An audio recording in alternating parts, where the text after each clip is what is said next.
I am back. Rodrance for Black and White Network. If you're new to the channel, make sure you hit that subscribe button. As always, you can catch our audio on podcast, wherever podcast is available. So let's get to the robbing of innocence, in my opinion anyway. I don't know why it's such a high priority, but for whatever reason, there is a blatant agenda in this country from liberals and from progressives. They have put it high on their list to rob children of their innocence. And in my opinion, that's like, as a parent, that feels like a child's one of their most important possessions they have as they age, and there's something sad when certain things are, go by way of the dodo bird for a child, right? One of those things is Santa Claus, and there's an innocence that surrounds that, what I call it, sort of a magical belief set for children when it comes to, believing in the jolly fat guy that brings presents somehow into your house. We all know that works by way of magic, right? And you guys can read between the lines as to why I'm talking in this way, But we've got a very progressive, very anti-white bishop. He's supposed to be a voice of God, right? Another fake bishop, right? Because I certainly would question this person's value set and their belief set if they are sort of musing in this direction about certain things. Now, also something that progressives are very good at is being lazy. Yeah, and this kind of thing is just flat lazy. It's low-hanging fruit. It's blatant race baiting. It's blatant racism, all right? So let's get to this bishop who is anti-white, and he's pretty vocal about such, but he's calling on black parents to tell their children that Santa is not real. Man, I find this incredibly sad. I truly do. I just don't understand why that would be a priority for anybody to blatantly want to rob a child of, one of the strongest things that sort of helps keep innocence intact. And one of those things is the belief in Santa Claus. So let's get to this. This is Outkick. The race hustler. This is anti-white bishop Talbert Swan. Okay. Yeah. Not to be confused with Talcum X. The race hustler had been rather quiet since we exposed him for lying about the race of a 6-year-old shooter to inflame racial hatred. Spoiler, Swan said it was racist to correct him. Ha! Okay, kiss my ass. These days, the Swan has shifted focus from white children to a figure children of all colors adore. Yeah, I certainly don't believe that the belief in Santa Claus should be tied to any one race or ethnicity by any stretch of the imagination. That magical figure should be allowed to be enjoyed by children of every walk of life, race, ethnicity, etc. The anti-white bishop has taken issues with Santa Claus. Oh my God. Let's take up a war with the jolly fat guy from the North Pole. Why not? Let's go out and let's shoot Rudolph right in the head while we're at it. Swan calls for parents of black children to reveal the truth immediately that Santa does not exist. Quote, never let your black children believe a white man from the North Pole rode a sleigh driven by flying reindeer to bring them gifts.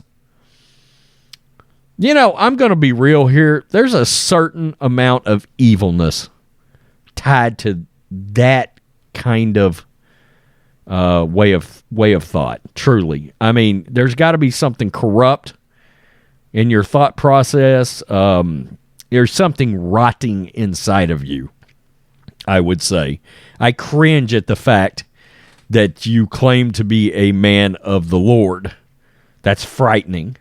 You shouldn't be allowed to talk to anybody. You're a lunatic. It would seem a bit unfair to black kids to prevent them from enjoying the magic of a man who brings them gifts of which they dream. Doing so would certainly derail the Christmas experience for black children. But Talbert Swan sees it otherwise. He hates Santa Claus, and he considered him a demon. If you want to see a demon, look in the mirror, buddy. No, seriously, the bishop recently called white people melon-deficient demons. Okay. The bishop says whites are also mayonnaise drippers. In Santa's case, he drops mayonnaise down the chimney. Wow. Swan doesn't think Santa is much of a Christian either. According to Mr. Talbert, being white is unchristian-like. Wow. The hits keep on coming with this D-bag. So many white Christians are so busy being white, they never find time to be Christian. Do you just sit around thinking about race, bud? I mean, really? I would like to think I'm busier than that. That I've got things to do that would allow me not to sit around and muse and just dwell on race all the time. Work yourself up into a little pansy-ass lather out up there. It's pretty wild. That's pretty wild. So now we're banging on white Christians. Interesting. So Christian of you.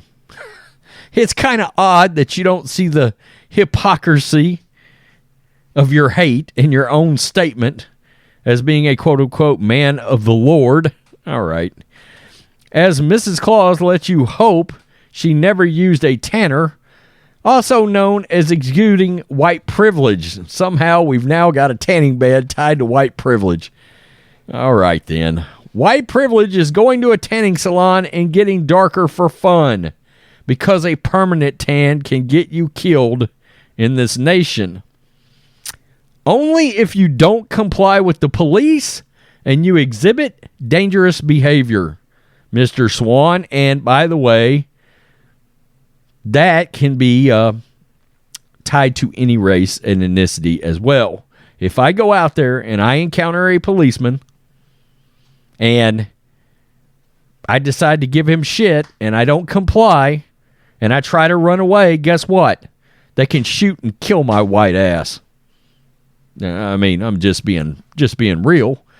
Even at a time, white hatred is commonplace among social media use.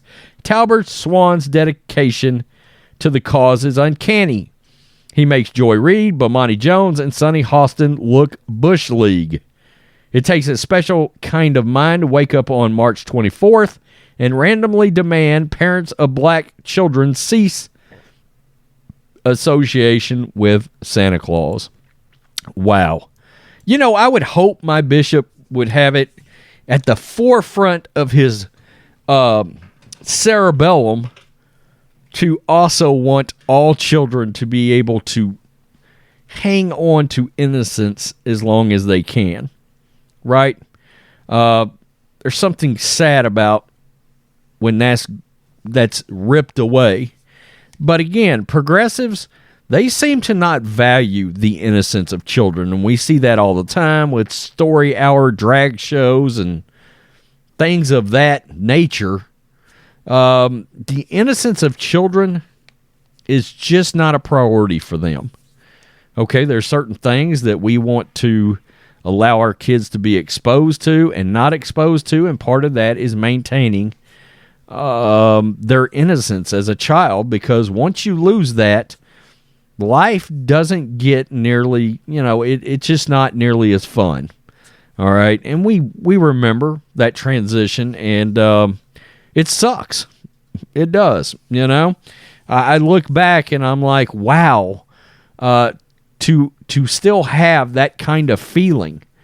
You know, one of the most glorious feelings as a child is the anticipation of December 24th. You know, and everything that comes with that, and the lead up to it, and, you know, the cartoons that have Santa involved, and Rudolph, and everything that comes with that. There's something glorious, in my opinion, about it, right? So, tell me what you think. Make sure you subscribe. You know, I'm a big horror movie fan, and in Halloween, the original movies, right, there was an actor, and he was a great character actor, one of the most legendary of all time. His name was Donald Pleasance. He played Dr. Loomis, Michael Myers' doctor.